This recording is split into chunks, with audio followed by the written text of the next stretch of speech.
Vector C equal to है 2i cap minus J cap plus 4k cap.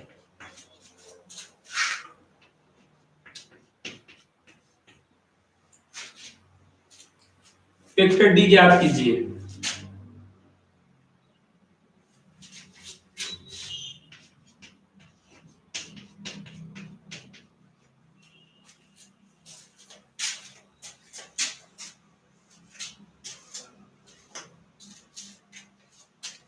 जो भी बच्चे वीडियो को देख रहे हैं अभी तक अगर लाइक शेयर नहीं किए हैं तो प्लीज वीडियो को लाइक और शेयर करना ना भूलें। अब आइए 7 का का सेकंड वाला क्वेश्चन देखते हैं। बहुत ही शानदार प्रश्न है। Vector A equal to I cap plus 4j cap plus 2k cap है। Vector B equal to 3i cap minus 2j cap plus 7k cap है। और वेक्टर सी इक्वल टू है 2i cap minus j cap plus 4k cap. हमें vector D ज्ञात करना है और ये वेक्टर डी, ये vector B, vector D vector A और वेक्टर बी दोनों पर लंब है, ऐसा बोला जा रहा है कि ये वेक्टर डी जो है वेक्टर ए और वेक्टर बी दोनों पर क्या है, दैट मींस ऐसे है, ऐसे लंब है। क्या है? लंब है। और vector C dot vector D क्या है? 15 ना। तब हमें वेक्टर डी ज्ञात करना है। हम क्या जानते हैं कि अगर कोई वेक्टर दो वेक्टरों पे लंब है, अगर जैसे ये दो, एक वेक्टर ये है दूसरा ये है और इस पे कोई वेक्टर लंब है, समझ रहे हैं ना, जैसे ये एक वेक्टर है दूसरा इस पे कोई लंब है, तो अगर हम दो वेक्टरों को क्रॉस कर देते हैं, दो वेक्टरों का अगर यहाँ पर हम क्रॉस कर दें, देखो ये दो वेक्टर है, इस पे अगर ये लंब वेक्टर है तो अगर इन दोनों का क्रॉस कर दें तो हमें उसका यूनिट वेक्टर मालूम हो जाएगा। क्या मालूम हो जाएगा? यूनिट वेक्टर मालूम हो जाएगा, इकाई सदिश मालूम हो जाएगा। ठीक है, क्या मालूम हो जाएगा? इकाई सदिश। और यूनिट वेक्टर और इकाई सदिश हमें क्या बताता है? दिशा बताता है। क्या बताता है? दिशा बताता है, बोले तो डायरेक्शन बताता है। और एक वेक्टर का फार्मूला क्या होता है? वेक्टर का मतलब magnitude into direction, magnitude into direction. तो अगर हमें वेक्टर डी ज्ञात करना है, वेक्टर डी हमें ज्ञात करना है, तो हमें उसका मैग्नीट्यूड और डायरेक्शन की आवश्यकता पड़ेगी ना। तो मैग्नीट्यूड को तो मान लेते हैं लेमडा, मैग्नीट्यूड को क्या मान लेते हैं? लेमडा। डायरेक्शन के लिए अगर हम इनका क्या कर दें? क्रॉस, तो इनका कार्य क्रॉस हमें डायरेक्शन दे देगा, मतलब यूनिट वेक्टर देगा। यूनिट वेक्टर डायरेक्शन बताने का काम करता है। तो यहाँ पर हम क्या करने वाले हैं ना, डायरेक्शन के लिए, दिशा के लिए हम क्या करेंगे, यहाँ पर क्रॉस कर देंगे। किसका क्रॉस कर देंगे? Vector A cross vector B. ये जो क्रॉस है वेक्टर डी की दिशा बताने का काम करेगा, क्योंकि वेक्टर डी इन दोनों पे लंब है ना। तो जो दोनों पे लंब, जैसे इन दोनों पे अगर वेक्टर डी लंब है तो अगर इनका हम क्रॉस कर देंगे तो उससे में वेक्टर डी की क्या मालूम हो जाएगी? दिशा मालूम हो जाएगी। तो vector A cross vector B करेंगे हम सबसे पहले। तो देखिए वेक्टर ए, अब यहाँ पे हम क्रॉस करना नहीं आता है, क्रॉस करना आता है, जिन बच्चों को नहीं आता है सीख लें। सबसे पहले क्या करेंगे, डिटरमिनेंट का साइन लगा लेंगे, सारणिक का चिन्ह लगा लेंगे। सारणिक का चिन्ह लगाकर यहाँ पर आई कैप, जे कैप और के कैप राइट कर देंगे। ठीक है, यहाँ तो उसके बाद देखेंगे, देखिए क्या है, वेक्टर ए है कि नहीं। अब वेक्टर ए का कोएफिशिएंट यहाँ देखिएगा 1 है, यहाँ देखिएगा 4 है, यहाँ देखिएगा 2 है। फिर यहाँ पे वेक्टर बी का कोएफिशिएंट वहां देखिएगा, यहाँ देखो 3 है, फिर क्या है -2, फिर क्या है 7। ठीक है, एक्सपेंड करते समय हमें सावधानी बरतनी पड़ती है। तो हम किसी भी रो या कॉलम को एक्सपेंड कर सकते हैं। सपोज हम फर्स्ट रो को क्या कर रहे हैं, एक्सपेंड। जिस रो को एक्सपेंड करते रहा करें उसके नीचे ऐसे लाइन ड्रॉन कर दिया करें, तो ये लाइन बताती है कि ऊपर वाला छूट गया है। ठीक है, और यहाँ पर देखो प्लस माइनस प्लस ऐसा राइट कर देना होता है ना। बॉक्स लगाओ, फर्स्ट बॉक्स के बगल आई कैप माइनस, देखो माइनस ना, सेकेंड बॉक्स के बगल जे कैप, और ये जो थर्ड बॉक्स है उसके बगल क्या आता है, के कैप। अब देखो आई कैप का देखो, अगर आप एक्सपेंड कर रहे हो तो फर्स्ट रो तो आप लीव ही कर दिए हो, अब फर्स्ट कॉलम को भी लीव कर दोगे, छोड़ दोगे। अब इनका गुणा कर दो, 4 सते 28 सरकारी माइनस, ये माइनस प्लस माइनस, दो दूनी 4, समझे। अब अपना हाथ उठा के यहाँ रख लो आराम से, 7 एकम 7। आप ऐसे पेंसिल से ड्राइंग किया रहा करिएगा, जब कर लीजिएगा तो मिटा दिया करिएगा। 3 दूना क्या 6, समझ में। अब ये देखिए माइनस क्या हो जाएगा 2 सरकारी माइनस, 3 चौक 12, समझ गए। तो बेटा ऐसे आप पेंसिल से लाइनें ड्राइंग करे रहेंगे तो आपको एक्सपेंड करने में कोई समस्याएं नहीं आएगी, नहीं कंफ्यूज हो जाना होता है ना। देखिए ये क्या हो जाएगा 32, क्या हो जाएगा 32। ये +1 आएगा नहीं, 7 में 6 को घटाओगे +1 आएगा, लेकिन ये माइनस है तो माइनस जे का है, बताओ। ये -14 के का है, यहां तक आया नहीं। हाँ तो ये आपने क्रॉस किया ना, तो ये क्रॉस करने पे हमें क्या मालूम होगी, दिशा मालूम होगी, दिशा मालूम होगी, ठीक है। दिशा कब मालूम होगी, जब कोई वेक्टर इन दोनों पे लंब रहा करेगा, तब क्रॉस करेंगे तो वो हमेशा दिशा बताने का काम करेगा, डायरेक्शन बताने का काम करेगा, ठीक है। अब हमें वेक्टर डी लिखना है, हमें वेक्टर डी राइट करना है ना। तो वेक्टर का फार्मूला क्या होता है, परिमाण गुणे दिशा होता है। क्या होता है, परिमाण गुणे दिशा। तो परिमाण को लेमडा मान लो, दिशा यहाँ पे है क्या 32 i cap minus J cap minus 14। उम्मीद करता हूं यहाँ तक आपको वेक्टर डी तक समझ में आ गया होगा, बताइए आ गया कि नहीं। जब भी कोई वेक्टर दो वेक्टरों पे क्या होगा, लंब होगा, तो क्रॉस कर लोगे दिशा मालूम हो जाएगा। और वेक्टर का जो सबसे बेसिक फार्मूला है, परिमाण गुणे दिशा मालूम ही, समझे ना। तो यहाँ तक बात समझ में आ गई। वेक्टर डी निकाल लिए, बताओ। अभी आपको क्या गिवन दैट है, बताओ क्या गिवन दैट है। Vector C dot vector D बराबर क्या 15, ठीक है ना। तो वेक्टर सी की वैल्यू देख लो, यहां से देख लो 2i cap minus J cap plus 4 के कैप डॉट वेक्टर डी, देखो लेमडा ब्रैकेट में 32i cap minus J cap minus 14 के कैप बराबर 50। आया कि नहीं बताओ।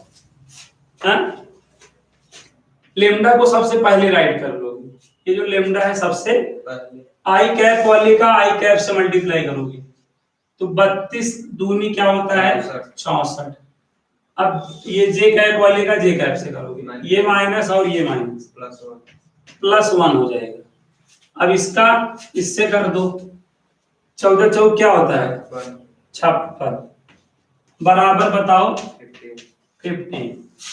ये 64 65 में 56 को घटा दो, कितना होगा 9 होगा कि नहीं बताओ। हाँ 3 3 का 9, 3 5 15। तो लेमडा का मान क्या आया 5/3 आया कि नहीं बताओ ना। वेक्टर डी तुम्हारा क्या हुआ था, लेमडा ब्रैकेट में 32 आई cap minus J cap minus 14 के कैप हुआ था नहीं, बताओ। लेमडा की वैल्यू यहां से क्या आ चुकी है 5/3 नहीं, ये 32 आई cap minus J cap minus 14 के कैप, ये 160 हो जाएगा 160/3 आई कैप, ये मल्टीप्लाई हो रहा है माइनस 5/3 जे कैप और 14 पंचे 70 के अपॉन 3। तो यही आपका क्या हो गया आंसर हो गया, वेक्टर डी क्या समझ गए। तो पहले क्या कहा वेक्टर डी वेक्टर ए और वेक्टर बी पे लंब है तो वहां से दिशा मालूम हुआ, और सी और डी का डॉट 15 दिया है तो हमने वेक्टर डी में परिमाण नहीं मालूम था, लेमडा मान लिया था, तो फिर यहाँ से लेमडा आ गया। तो अब हमारे पास देखो लेमडा भी है, दिशा तो ऑलरेडी थी, आराम से देखिए वेक्टर डी हो गया कि नहीं। तो उम्मीद करता हूं ये क्वेश्चन अब आप लोगों को अच्छे से समझ में आ गया होगा। अब आइए अगला क्वेश्चन समझिए, ओके अब कर लोगे ना। आइए 8 वाला जो है सेक्शन देखिए। 8 वाले सेक्शन में देखिएगा, 8 वाले सेक्शन में देखिएगा पहला क्वेश्चन 8 का देखिएगा का जो है 8 नंबर का है, 8 मार्क्स का है। एक्स स्क्वायर प्लस 1 अपान देखो x square minus 5x plus 6 dx। इसका हमें क्या करना है, मान ज्ञात करना है। ठीक है, क्या करना है, मान। तो यहां पर देखो क्या है, +1 है। यस, यहाँ पे देखो, यहाँ देखो ध्यान दो, अंश की घात देखो हर की घात के क्या है, इक्वल है, समान है। जब भी अंश की घात हर की घात के बराबर हो तो लॉन्ग डिवीजन मेथड लगाया जाता है, मतलब भाग देकर समाकलन किया जाता है, डिवाइड देकर समाकलन किया जाता है। डिवाइड देकर समाकलन कब किया जाता है, दो सूरतों में, दो कंडीशनों में डिवाइड देकर समाकलन किया जाता है। जब ऊपर वाला नीचे वाले के इक्वल हो जाए, मतलब पावर में, यहाँ पे भी देखो पावर सेम है, यहाँ पे भी, तो डिवाइड देना है। ठीक है, और अगर नीचे वाला ऊपर वाले से बड़ा हो जाए, ठीक है, नीचे वाला ऊपर वाले से बड़ा हो जाए, मतलब अंश की घात हर की घात से बड़ी हो जाए, तो आपको डिवाइड करना होता है। अंश की घात हर की घात से बड़ी हो जाए, जैसे यहाँ पे 3 हो जाए, यहाँ पे 2 रहे तो भी भाग दोगे। ठीक है, जब पावर यहाँ की छोटी हो जाएगी तो ही सॉल्व करना स्टार्ट करोगे। यहाँ पे कौन बड़ा होना चाहिए, नीचे वाला। क्या होना चाहिए, नीचे वाला। उल्टा चलता है, बड़ा तो सबसे ऊपर वाला होता है, लेकिन यहाँ पर क्या है, इंटीग्रेशन में तभी आप इंटीग्रेशन इस टाइप के क्वेश्चनों को कर पाओगे जब नीचे वाले की घात क्या होनी चाहिए, बड़ी, और ऊपर वाले की घात क्या होनी चाहिए, छोटी। तो अगर दोनों बराबर हो गए तो डिवाइड दोगे, और कहीं नीचे वाला क्या होगा, मतलब ऊपर वाला बड़ा हो गया, ऊपर वाले की पावर बड़ी हो गई, नीचे वाले की पावर छोटी हो गई, तो भाग दोगे। इसमें नीचे वाले की पावर हमेशा बड़ी होनी चाहिए, जब ऊपर वाले की पावर छोटी हो जाएगी तो आराम से इंटीग्रेशन हो जाएगा।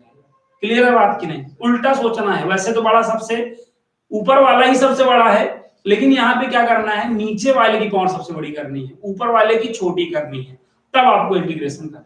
समझे? तो सबसे पहले यहाँ पे क्या करोगे, डिवाइड कर दोगे, किससे, नीचे वाले से ऊपर वाले में क्या कर दोगे, ऐसे।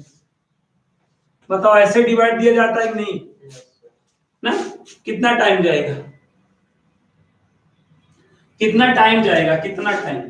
कितना बार ले जाएं, हमेशा यहाँ का फर्स्ट टर्म अपान यहाँ का फर्स्ट टर्म करा करिएगा, आपको पता चल जाएगा कितना टाइम ले जाना है। कितना टाइम ले जाना है, 1 टाइम। तो यहाँ पे 1 टाइम ले जाएंगे। जितना टाइम ले जाते हैं ना, जैसे 1 टाइम ले जाए तो 1 का पूरे में मल्टीप्लाई कर दो। जब 1 का पूरे में मल्टीप्लाई करोगे तो क्या आएगा, x square minus 5x plus 6। ठीक है, अब आप सब्ट्रैक्ट करते हो कि नहीं, बताओ। ले जाने के बाद ऐसे जितना, जैसे देखो क्या है, भाग देना आता है कि नहीं। जैसे 5 बार ले गए, नहीं 5 टाइम ले गए, तो 5 यहाँ 15 किए, फिर आपने घटा दिया तो 2 आया ना। तो 1 टाइम ले गए तो 1 का पूरे में मल्टीप्लाई करा, अब सब्ट्रैक्ट कर दो, तो ये कैंसिल हो जाएगा कि नहीं, बताओ।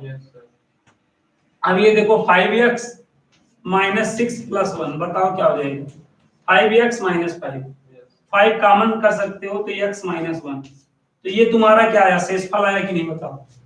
अब देखो, अब यहाँ पे देखो, नीचे वाला ये था कि नहीं, अब ऊपर ये हो जाएगा, अब पावर छोटी हो गई नहीं ना।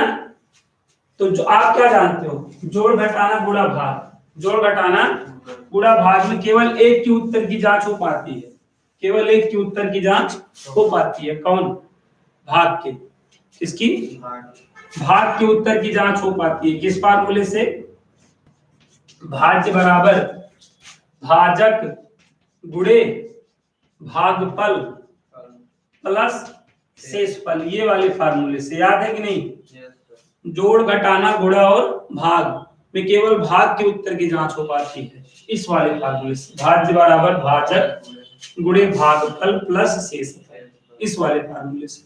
समझ में आया नहीं? अब यहाँ पे भाज्य कौन है, बताओ, अंदर वाला, ये अंदर वाला है कि नहीं, बताओ।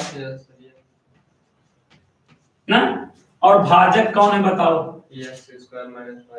X square minus 5x plus 6 गुणे भागफल 1 है कि नहीं बताओ? ठीक है ना। और शेषफल क्या है? 5 ब्रैकेट के अंदर x माइनस 1। तो ये बात समझ में आया कि नहीं? तो जहां पर एक्स स्क्वायर प्लस 1 है, क्या राइट किया जा सकता है? देख लो, ये रिटर्न किया जा सकता है ना। तो आइए रिटर्न करते हैं। यहां देखो, एक्स स्क्वायर प्लस 1 के प्लेस पे ये राइट करने वाले हैं, ये वाला ना। X square minus 5x plus 6 बताओ इंटू 1 प्लस 5 ब्रैकेट के अंदर x माइनस 1 अपान बताओ x square minus 5x plus 6। ऐसे करली ब्रैकेट लगाना ना भूलिएगा, ठीक है। और यहाँ dx ब्रेक कर दोगे, अब अलग कर दोगे। कैसे अलग करोगे? देखो, x square minus 5x plus 6 into 1 अपान बताओ x square minus 5x plus 6। करली ब्रैकेट यहाँ पे लगाना नहीं भूलिएगा, प्लस 5 ब्रैकेट के अंदर x minus 1 upon X square minus 5x plus 6। ठीक है, करली ब्रैकेट बंद dx। याद आ गया तक नहीं समझ में? ऐसा कब करना है, समझ गए? जब अंश की घात हर की घात के क्या हो, ऊपर वाले की पावर नीचे वाले की पावर के क्या हो जाए, इक्वल हो जाए, तब ऐसा करना है। ठीक है, ऊपर वाले की पावर बड़ी हो नीचे वाले की पावर से, तो हमेशा इसमें कौन बड़ा हो सकता है? नीचे वाले। ठीक है, अब यहाँ पर देखो, ये कट गए कि नहीं बताओ? अब देखो यहाँ पे ऊपर वाले की नीचे वाले की पावर बड़ी है ऊपर वाले की तुलना में नहीं। अब सही है, अब अलग कर सकते हो। यहाँ 1 बचा कि नहीं बताओ? इंटीग्रेशन 1 dx हो जाएगा, प्लस 5 को बाहर कर सकते हो, ये 5 कांस्टेंट है ना, बाहर हो जाएगा। x माइनस 1 अपान बताओ x square minus 5x plus 6 और ये dx। यहाँ तक आया नहीं? अब ये 1 का क्या हो जाएगा? 1 का इंटीग्रेशन x बताओ 5 ना। इसका फैक्टराइजेशन कर लो, किसका? X square minus 5x plus 6 का। इसका फैक्टराइजेशन तो आता ही होगा ना। क्या है? 3x माइनस 2x प्लस 6 यार, क्लास 8 का है। x कामा ले लो x माइनस 3, माइनस 2 कामा ले लो x माइनस 3, x माइनस 3 कामा ले लो x माइनस 2, समझे? ये फैक्टराइजेशन यहाँ लिख दो, x माइनस 3 x माइनस 2 और यहाँ पर dx। समझे? अब यही को सॉल्व कर लो, बस आंसर ना। वैसे मैंने कहा कोई भी क्वेश्चन है तो i इक्वल टू मानते हुए सॉल्व करो, तो ये i इक्वल टू चल रहा था। ठीक है, इंटीग्रेशन का कोई भी क्वेश्चन है तो i इक्वल टू करा करो, तो ये i इक्वल टू दैट, तो ये आपका इक्वेशन क्या हो गया? 1 हो गया। समझ में आया नहीं? अब हम यही की वैल्यू अलग से निकालेंगे, इसकी वैल्यू अलग से, इसको सॉल्व कर ले, जो यहाँ रख दो, आंसर हो जाएगा। ठीक है, तो यहाँ पे मैं लिखता हूँ इसको, देखो आप, यहाँ पे मैं लिखता हूं इसको इंटीग्रेशन, देखो x माइनस 1 अपान किसको? x माइनस 2 x माइनस 3 को। आया कि बताओ? अब इसको मैं सॉल्व करूंगा। ठीक है, सॉल्व करके इसकी वैल्यू यहाँ पे रख दूंगा, x प्लस 5 से मल्टीप्लाई कर दूंगा। जो वैल्यू इसको सॉल्व करने पे आएगा, मैं क्या करूंगा? x प्लस 5 से मल्टीप्लाई कर दूंगा, आंसर हो जाएगा। बताओ? अब इसको सॉल्व कैसे किया जाता है? अब आपको आंशिक भिन्न करनी आनी चाहिए। क्या आनी चाहिए? आंशिक भिन्न। तो अब यहाँ पे इसकी हमें आंशिक भिन्न करनी पड़ेगी, पार्शियल फ्रैक्शन करना आपको आना चाहिए। तो अब इसका हमें पार्शियल फ्रैक्शन करना पड़ेगा। ठीक है, तो देखिए पार्शियल फ्रैक्शन के लिए क्या करना होता है। देखिए, ये लीनियर फैक्टर है, रैखिक बहुपद है। रैखिक बहुपद कब होता है? जब x की पावर 1 रहती है। यहाँ पे भी देखिए x की पावर 1 है और यहाँ पे भी x की पावर 1 ना। अगर x की पावर 1 होती है तब उसको लीनियर फैक्टर बोला जाता है, रैखिक बहुपद का वर्णनखंड बोला जाता है। तो यहाँ पे जो आपका हर है लीनियर फैक्टर में है, और अगर आपका डिनोमिनेटर लीनियर फैक्टर के फॉर्म में हो तब उसकी आंशिक भिन्न करने के लिए, उसकी पार्शियल फ्रैक्शन करने के लिए एबीसी के फॉर्मेट में लिट किया जाता है, माना जाता है। तो यहाँ पर क्या करना होगा, ध्यान समझे। ये जो फर्स्ट वाला है के ऊपर ए लेट करा जाएगा, और जो सेकंड वाला है ना, सेकंड वाला ना, आंशिक भिन्न करते समय ऊपर वाले से मतलब नहीं होता है, केवल नीचे वाले से मतलब होता है। नीचे वाले को ध्यान में रखते हुए माना जाता है, कंसीडर करते हुए माना जाता है, समझे ना। ऊपर वाला अभी समझ में आएगा नहीं, बताओ। ये भी लीनियर में था, इसके ऊपर एक, ये भी, और कोई होता सी, ऐसे प्लस करते मानते जाते ना। अब ऐसा कर लेने के बाद क्या करना है, देखो आरएचएस साइड क्या कर लेना है,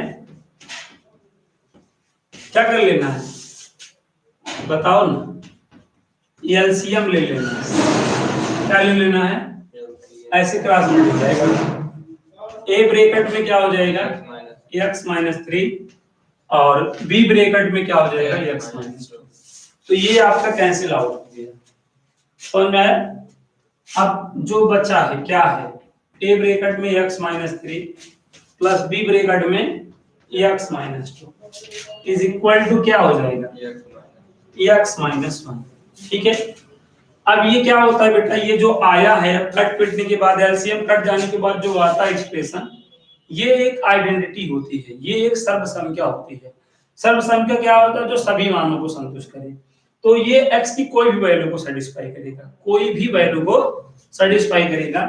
लेकिन हमें यहाँ पर कोई भी वैल्यू नहीं रखनी होती है, हमें हमेशा कौन सी वैल्यू रखनी होती है, एक बार इसको 0 के बराबर करो, ये जो लीनियर फैक्टर है इसको 0 के बराबर करोगे तो x की वैल्यू क्या आएगी, एक बार क्या करना है, x माइनस 2 को 0 के बराबर करोगे तो x की वैल्यू 2 आएगी ना। तो हमें इसमें क्या करना है, एक बार हमें क्या पुट करना है, x इक्वल टू 2 रखना है। क्या रखना है, अब x इक्वल टू 2 रखोगे तो कौन क्या, देखो यहाँ पे 2 माइनस 2, बी वाला कैंसिल हो जाएगा नहीं, बी वाला कैंसिल हो जाएगा, हमें केवल a की जगह रखना पड़ेगा कि नहीं बताओ। यहाँ पे 2 माइनस 3, बी वाला 0 हो गया ना, 2 माइनस 2 जो 0 हो जाए डोंट राइट, यहाँ रखो 2 माइनस 1। तो ये देखो ए ब्रैकेट में कितना आया, सॉरी माइनस 1 और ये 1, तो ए का वैल्यू देखो माइनस 1 आ गया नहीं ना। फर्स्ट वाले को 0 के बराबर किए, जो आया वैल्यू रखा ना। अब ऐसे सेकंड वाले को 0 के बराबर करो, 3 आएगा। अब अगेन आपको क्या पुट करना है, अगेन पुनः क्या रखना है, अगेन पुट पुनः क्या बताओ, x इक्वल 3, x इक्वल 3 रखोगे तो कौन 0 होगा, a वाला 0 हो जाएगा कि नहीं, 3 माइनस 3। अब आपको b वाले में केवल रखना पड़ेगा बस 3 माइनस 2 बोलो, और यहाँ रखना पड़ेगा 3 माइनस 1। तो ये देखो ये b आया बराबर 2 आया कि नहीं बताओ। ये सारी वैल्यूएं आपको कहाँ रखनी पड़ेगी, ये जहां माने हो, यहाँ a की जगह क्या रखना पड़ेगा -1, और b की जगह क्या रखना पड़ेगा 2, तो यहाँ रख दोगे। समझ गए नहीं, आया कि नहीं बताओ। तो ये आंशिक भिन्न करना होगा, ये आपने क्या सीखा, आंशिक भिन्न कैसे किया जाता है। देखो तो इसको क्या लिखा जा सकता है, जान गए ये। तो इसमें देखो जो प्लस वाला है उसको पहले राइट कर लो, प्लस वाला पहले राइट किया जाता है ना, और माइनस वाले को बाद में। तो ये चीज ऐसे भी राइट की जा सकती है। अब ये वैल्यू यहां रख दो। क्वेश्चन देखो तुम्हारा क्या है, क्वेश्चन आपका ये था कि नहीं बताओ। अब यहां देखो, इस क्वेश्चन को देखो आप ध्यान से, तो ये एक्सप्रेशन किसके इक्वल आ चुका है, इसके आ चुका है कि नहीं बताओ। तो आप क्या राइट करोगे, 2 अपान x माइनस 3 माइनस 1 अपान क्या राइट करोगे, x माइनस 2। ऐसे कर्ली ब्रैकेट लगाना नहीं भूलिएगा, यहाँ dx आया। अब 8 नंबर का क्वेश्चन है, ऐसे थोड़ी है कि हर बच्चा ऐरा गैरा मुंह उठा के सॉल्व कर ले, जो प्रैक्टिस नहीं किया है। ना, तो उसी हिसाब से क्वेश्चन ये दिए जाते हैं, समझे। अब यहाँ पे ये 2 को क्या करोगे, बाहर कर लोगे, 2 को बाहर कर लो तो यहाँ पे क्या हो जाएगा 1/x-3 dx, यहाँ पे -1/x-2 dx। समझ में आएगा, बताओ। अब इसको t माना जाएगा, क्या माना जाएगा, t।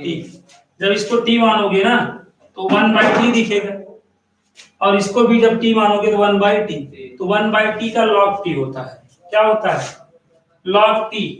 अरे यार इसको t मान लो यार, t मान के जब आप इसको डिफरेंशिएट करोगे dx इक्वल टू dt हो जाएगा, क्योंकि x का 1 होगा 3 का 0 होगा, तो dx बराबर dt, तो यहाँ dt और यहाँ 1/t, तो 1/t का log t, ऐसे यहाँ पे भी कर लोगे, ठीक है।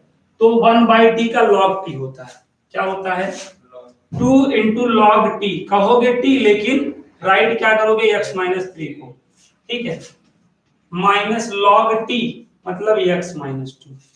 बताओ, तो इसका इंटीग्रेशन हो गया, इसका इंटीग्रेशन हो गया कि नहीं, किसका, ये जो एक्सप्रेशन है इसको हमने इंटीग्रेट कर लिया, और इंटीग्रेट करके क्या लाया, 2 log x-3 माइनस log क्या लाया, x-2 लाया कि नहीं, बताओ। हाँ,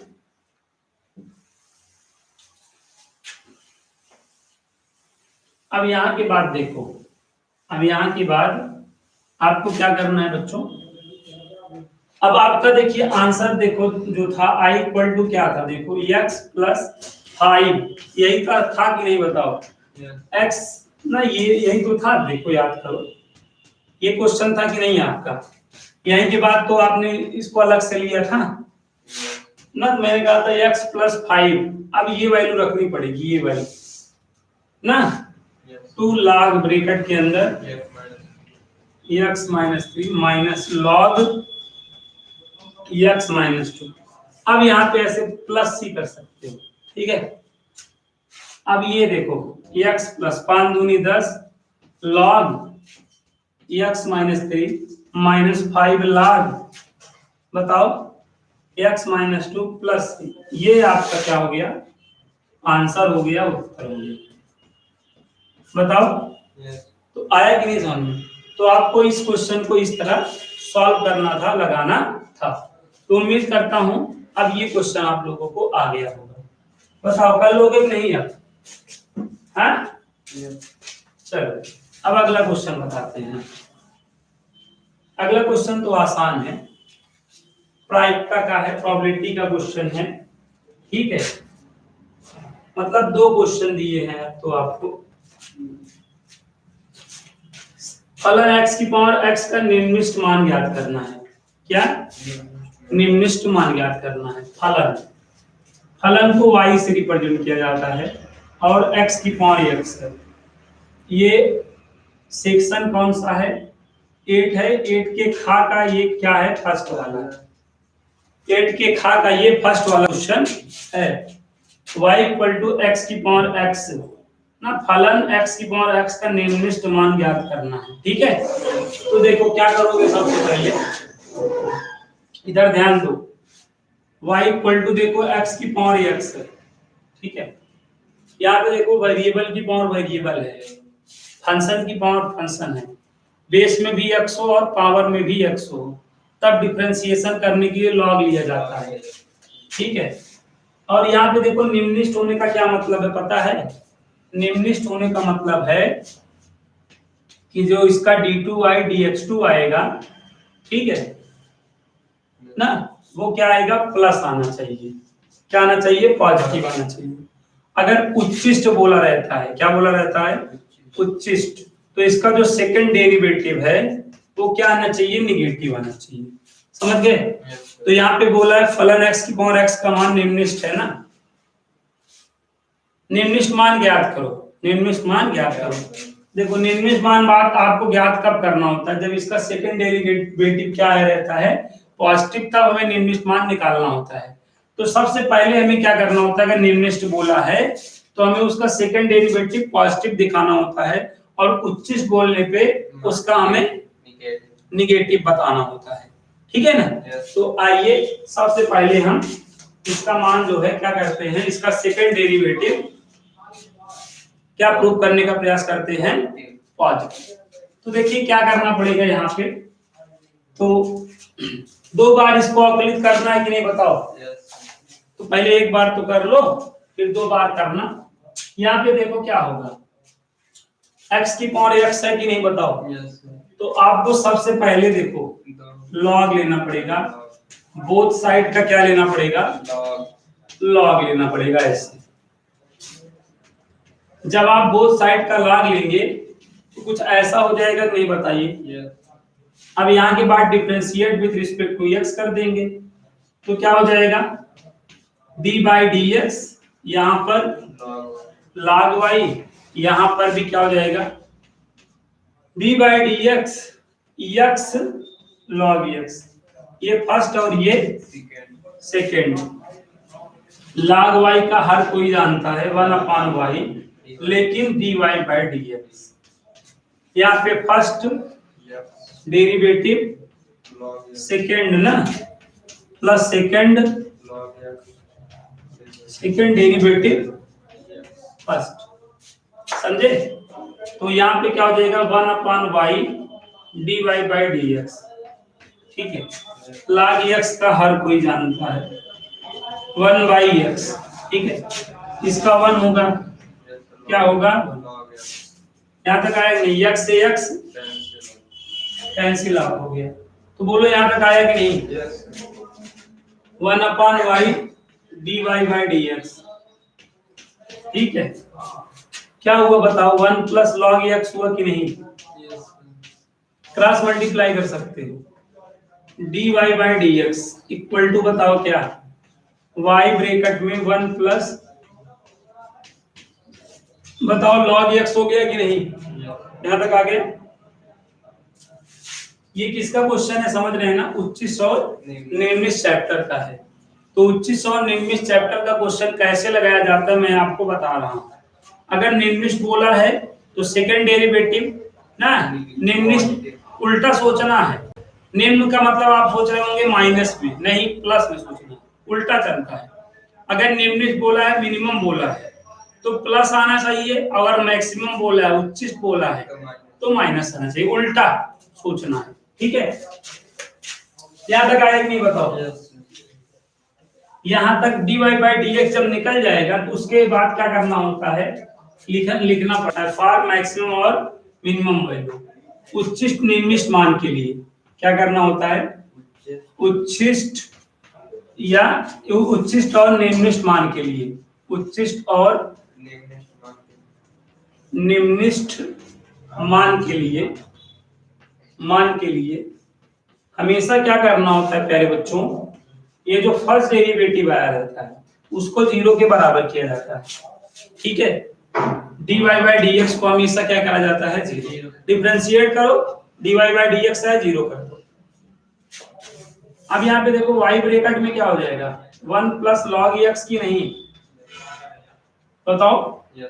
अरे यार ये 0 हो गया ना, तो y तो कभी 0 के इक्वल होगा नहीं, क्योंकि x की पावर x है, वो कहाँ 0 के इक्वल हो, y is not equal 0। But ये अगला वाला देखो 1 प्लस log x बराबर 0 की नहीं बताओ, हाँ। तो log x बराबर -1 आ गया, क्या आ गया, -1। तो माइनस का चाहे मल्टीप्लाई कर दो, माइनस log x बराबर +1 लिख सकते हो कि नहीं, हाँ बताओ। तो इसका क्या मतलब है पता है, माइनस log x का क्या मतलब होता है, log 1 बाई x की नहीं बताओ, log 1 by x, minus log x को क्या राइट किया जा सकता है, log 1 बाई x बराबर 1। log 1 कब होता है मान जानते हो, log 1 मान कब होता है, देखो log का उसी बेस पे मान 1 होता है, पता है कि नहीं, log का उसी बेस पे मान क्या होता है, 1 होता है ना, यहाँ पे मान, ठीक है। और कैलकुलस में log का बेस हमेशा क्या हुआ करता है, ई हुआ करता है। तो यहाँ लिखा भले नहीं है, यहाँ पे राइट देखो क्या है, log 1 by x base right है वहां पे नहीं, लेकिन ई अंदर है। अब यहाँ पे देखो, हम जहां 1 है, जहां 1 है ये राइट कर सकते हैं नहीं बताओ ना। अब देखो ये कंपेयर हो गया नहीं बताओ, तो 1 अपान एक्स की वैल्यू क्या आई बताओ, ई आई कि नहीं, हाँ पलट दो तो x की वैल्यू 1 अपान ई आई कि नहीं बताओ, x की वैल्यू क्या आ गई 1 अपान ई आ गई, ठीक है, x की वैल्यू क्या आ गई 1 अपान ई। समझ में आया, तो x की वैल्यू आ गई। x की वैल्यू आ जाने के बाद आपको सेकंड डेरिवेटिव करना होता है। क्या पहला काम देखो क्या प्रोसीजर है उच्च और निम्न का कोई भी क्वेश्चन लगाने का, समझे। सबसे पहला काम क्या करो, डिफरेंशिएट कर दो, उसके बाद dy बाई dx को जीरो करके x की वैल्यू निकाल दो, ठीक है। उसके बाद क्या करो, ये यहाँ पे इसका सेकंड डेरिवेटिव कर दो। अगर निम्निष्ठ बोला है तो वो प्लस आना चाहिए, उच्चिष्ट बोला है तो 4 स्टेप में सारे क्वेश्चन हल हो जाते हैं। पहला स्टेप समझ गए, डिफरेंशिएशन करने का, dy बाई dx निकालने का। दूसरे स्टेप में जीरो करो, दूसरे स्टेप में क्या करो जीरो करो, और तीसरे स्टेप में क्या करना है, अगेन डिफरेंशिएट करना है। निम्निष्ठ बोला है तो प्लस लाना पड़ेगा, और उच्चिष्ट बोला है तो माइनस। उसके बाद चौथे स्टेप जब निम्निष्ठ प्रूफ हो जाएगा तो ये वाली वैल्यू दंड से उठा के यहाँ रख देना है, आपका मिनिमम वैल्यू हो जाएगा, निम्निष्ठ मान हो जाएगा। अगर निगेटिव आ जाएगा तो दंड से यहाँ रख देना, उच्चिष्ट मान हो जाएगा। ऐसे ही उच्च निम्निष्ठ के हर क्वेश्चनों को लगाना होता है, एवरी क्वेश्चनों को सॉल्व करना होता है। क्लियर है बात, आया ना यहाँ तक। तो x की वैल्यू देखो क्या आ चुकी है। अब यहाँ के बाद देखो, अब इसके बाद क्या करना है ना, x इक्वल टू x की वैल्यू क्या आ चुकी है जी 1 अपान,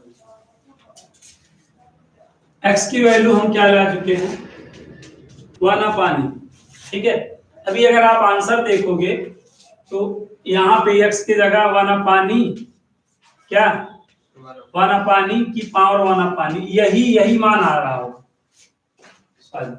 यहाँ पे भी 1 अपान यही मान आ रहा हो, यही मान आ रहा है। लेकिन ये मान अभी आप नहीं लिख सकते हैं, निम्नलिखित बोला है, पहले आपको सेकंड डेरिवेटिव पॉजिटिव दिखाना पड़ेगा, समझे, तब ये मान आप लिख देंगे ना। तो यहाँ पर देखो dy बाई dx को लिखो पहले, y ब्रैकेट में 1 प्लस log x था कि नहीं बताओ, ना। तो ये क्या हो जाएगा y plus y log x हो जाएगा कि नहीं। तो ये देखो dy बाई dx ना, है? अब देखो, अब डिफरेंशिएट कर दो, क्या कर दो अब करोगे तो ये d2y बाई dx2 हो जाएगा, बताओ। और ये dy बाई dx हो जाएगा, बताओ। ये d by dx y log x हो जाएगा कि नहीं। यहाँ पे फर्स्ट इंटू सेकंड लगा दोगे, और इसका वैल्यू क्या है x की पावर x, वो सॉरी है dy बाई dx का वैल्यू क्या है, y ब्रैकेट में देखो ना, ये तो 1 प्लस log x है कि नहीं बताओ।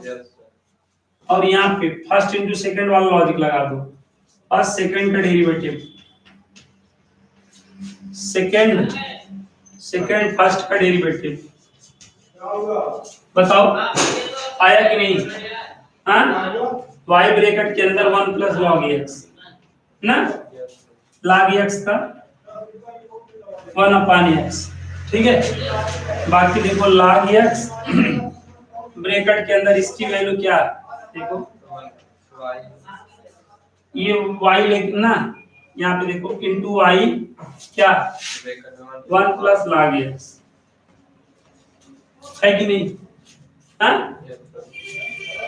अब देखो थोड़ा सा बुद्धि का इस्तेमाल करो, log x बराबर देखो तुमको -1 मिला था कि नहीं, तभी log x बराबर -1 मिला था कि नहीं। यहाँ तो जहां पे भी log x है वहां पे -1 कर सकते हो, नहीं बताओ।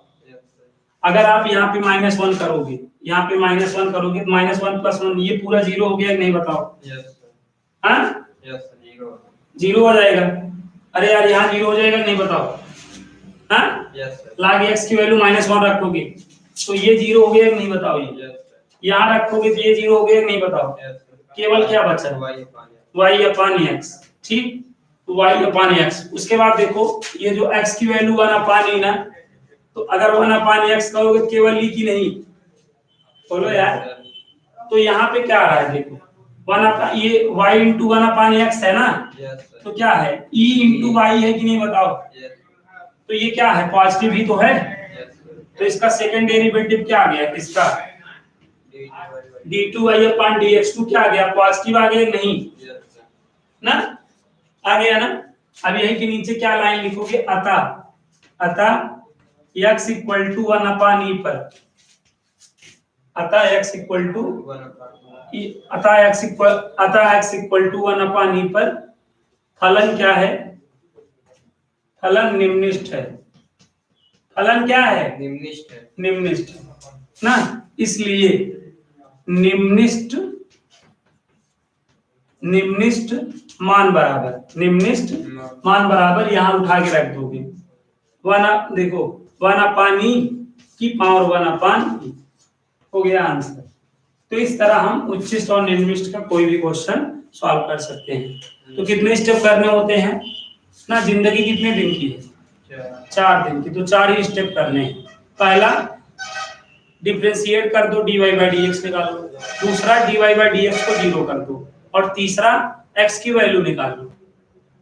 भाई dy/dx को 0 करके पहले नंबर 1 dy/dx करो, डिफरेंशिएट करो, dy/dx आ जाएगा। नंबर 2 dy/dx को 0 करके x की वैल्यू निकालो। तीसरा अगेन डिफरेंशिएट करो, अगर निम्नलिखित बोला है तो प्लस लाके दिखाओ, और उच्चिष्ट बोला है तो माइनस। और चौथा अगर मतलब निम्नलिखित बोला है प्लस आ गया है तो जो x की वैल्यू आई है यहाँ रख दोगे, निम्नलिखित मान हो जाएगा। और अगर उच्चिष्ट बोला है नेगेटिव आ रहेगा तो यहाँ रख दोगे उच्चिष्ट मान, बस हो गया। समझ में आया? तो इस तरीके से हम कोई भी मतलब जो है क्वेश्चन का उच्चिष्ट और निम्नलिखित मान, मैक्सिमम और मिनिमम वैल्यू निकाल सकते हैं। तो उम्मीद करता हूँ ये क्वेश्चन आप पूरी तरीके से समझ गए होंगे। अन्य क्वेश्चनों को भी आप इसी के बिहाफ पर ट्राई करिएगा, हर क्वेश्चन आपको आ जाएगा। ओके, अब अगला देखते हैं। अब इसके नीचे देखो एक प्रायिकता का भी क्वेश्चन दिया है कि नहीं, वो भी आसान है। देखिए प्रायिकता का भी क्वेश्चन दिया है आपको, बहुत ही आसान प्रश्न है, ठीक है। आइए इस वाले क्वेश्चन को मैं आपको बता देता हूं। 8 के देखिए खा का ये कौन सा है ना, सेकंड वाला क्वेश्चन है। तो देखिएगा क्या है, 52 ताश की गड्डी में से एक के बाद 2 पत्ते निकाले जाते हैं, उन्हें निकालने के बाद पुनः ताश की गड्डी में नहीं रखा जाता है, तो दोनों पत्ते पान के होने की प्रायिकता बताओ। ठीक है, तो यहाँ पे क्या लिखेंगे, दोनों पत्ते क्या हो, पान के हो। पान मतलब हार्ट ना, माना पहला पत्ता, माना ए बराबर पहला पत्ता, माना ए बराबर पहला पत्ता पान होने की घटना है। बताओ, माना ए बराबर पहला पत्ता पान होने की घटना है। तो 52 है, तो पहला पत्ता पान होने की घटना की प्रायिकता क्या निकलेगी बताओ, प्रायिकता क्या आएगा बताओ, पहला पत्ता पान होने की घटना की प्रायिकता क्या आएगी, पान कितने पत्ते होते हैं, 13 होते हैं, 13 में से कोई भी एक निकलेगा ना, 13 बटे क्या 52, 1/4 आएगा नहीं। अब यहाँ पे फिर बी क्या है, दूसरा पत्ता पान होने की घटना, बी क्या है, दूसरा पत्ता पान होने की घटना। चूंकि जो एक निकाल लिया गया है उसको रखना नहीं है जब तक अगला निकाल ना लो। अब दूसरा निकालने जा रहे हो और पान का ही, तो क्या होगा बताओ, तब प्रायिकता क्या होगी यस 12/51 होगी कि नहीं, होगी ना। अभीष्ट प्रायिकता क्या है, अभीष्ट प्रायिकता क्या होगी यहाँ पर, अभीष्ट प्रायिकता बराबर ना, दोनों पत्ते पान के हो, पहला भी और दूसरा भी, तो दोनों का गुणा नहीं हो जाएगा, 1/4 12/51, 4 तियां बाट ना, तो ये आप काट दोगे तो कितना आएगा, 1/17 आंसर आएगा। समझ में आया, हो गया। ठीक है, अभी देखिए ये क्वेश्चन आ गया है,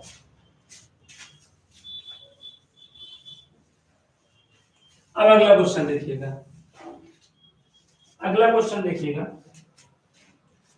9 का का वाला, 9 का का वाला देखिएगा a2b(x² dx), ठीक है, का योगफल की सीमा के रूप में निश्चित समाकलन की सहायता से मान ज्ञात कीजिए।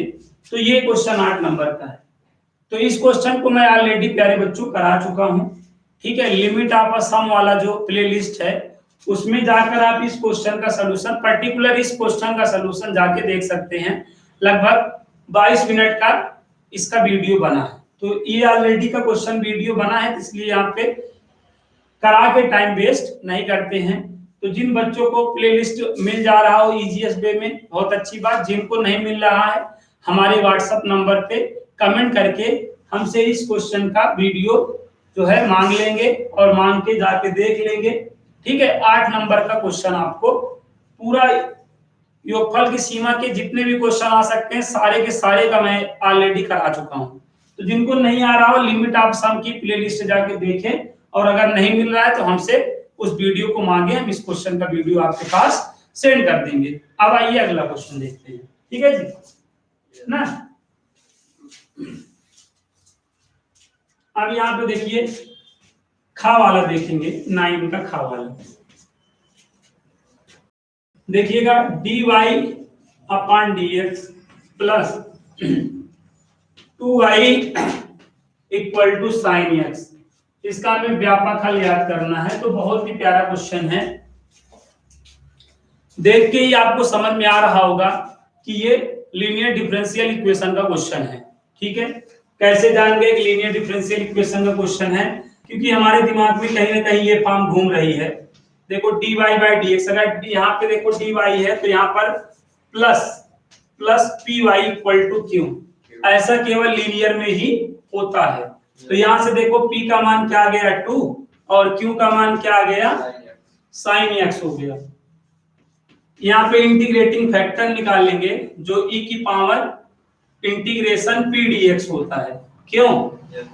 p का वैल्यू 2 dx, 2 को तो बाहर कर लेंगे, 1 dx बचेगा, 1 का क्या होता है 2x। तो देखिए e की पावर क्या हो गया 2x हो गया, यहाँ तक आया। अब आप यहाँ पे इंटीग्रेटिंग वाला फैक्टर का फार्मूला लगा लेंगे। अब यहाँ के बाद प्यारे बच्चों लीनियर डिफरेंशियल इक्वेशन का आपको फार्मूला लगा देना है, जो कि y into integrating factor equal to integration q into integrating factor dx plus c। यहाँ पे देखिए y इंटीग्रेटिंग फैक्टर की वैल्यू देखिए e की पावर 2x है, और q का मान देखिएगा, q का मान यहाँ देख लीजिएगा sin x है, और इंटीग्रेटिंग फैक्टर की वैल्यू देखिएगा e की पावर 2x है dx प्लस c। समझ में आया? ये क्वेश्चन भी बेटा मैं अगर आपको याद हो तो जो आपका 9.6 था उसका ये क्वेश्चन है 9.6 का, ठीक है। और इस क्वेश्चन को भी मैं सॉल्व करा चुका हूं, ठीक है। अगर आप देखे हो अभी ताजा ही सॉल्व कराया हूं, उम्मीद करता हूं आप लोगों को आता होगा। जिनको नहीं आ रहा हो, ठीक है, हमें वो कमेंट करके बता देंगे, हम उनको इसका भी वीडियो आगे का जो है प्रोवाइड करा देंगे। बाकी आपको हिंट हमने कर ही दिया है कि इसको आपको कैसे सॉल्व करना है। आपको मैं बता दूं ये एक्सरसाइज का कौन सा क्वेश्चन है, ठीक है, मैं आपको बता दे रहा हूं प्यारे बच्चों, ध्यान दीजिएगा। अभी हाँ यस बच्चों, ये 9.6 का पहला क्वेश्चन था, याद करिए। एनसीईआरटी एक्सरसाइज 9.6 का, यस बच्चों 9.6 का ये पहला क्वेश्चन है, फर्स्ट वाला क्वेश्चन है। तो एनसीईआरटी एक्सरसाइज 9.6 का ये फर्स्ट वाला क्वेश्चन है। इसको कैसे कराया गया है मैंने आपको बता रखा है। तो जिन बच्चों को नहीं आ रहा है ना एनसीईआरटी एक्सरसाइज 9.6 के फर्स्ट, मतलब इस वाले प्लेलिस्ट में जाके क्वेश्चन नंबर फर्स्ट है, इसका वीडियो देख लें, उनको ये क्वेश्चन आ जाएगा। क्योंकि इसमें भी बेटा आधा घंटा सॉल्व करने में लगा था। अब यहाँ तक आ गया होगा समझ में। यहाँ के बाद आपको इसका यहाँ पे खंडसा करना पड़ेगा, ये फर्स्ट और ये सेकंड। आई मान के इसको सॉल्व करना पड़ेगा, आई मान के इसको सॉल्व करना पड़ेगा, आपको खंडसा करना पड़ेगा।